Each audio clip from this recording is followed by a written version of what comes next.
Esta novela es una novela de fantasía oscura y terror y habla principalmente de la batalla entre el bien y el mal, la eterna batalla entre el bien y el mal,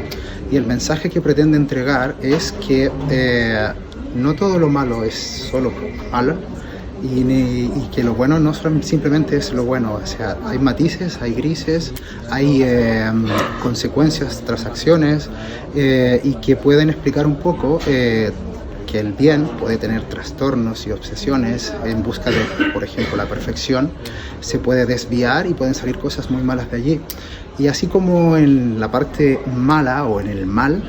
hay un principio, hay un origen, hay algunas causas que, aunque no se compartan, hay un porqué de la maldad, y que muchas veces se diluye por allí el hecho de que en algunas cosas que no están tan bien, o lo que yo propongo en la ficción y en la fantasía, es que algún rayo de luz sí que puede salir de la maldad. Mi personaje es el Krampus, uno de los protagonistas, y algún destello tiene en su corazón.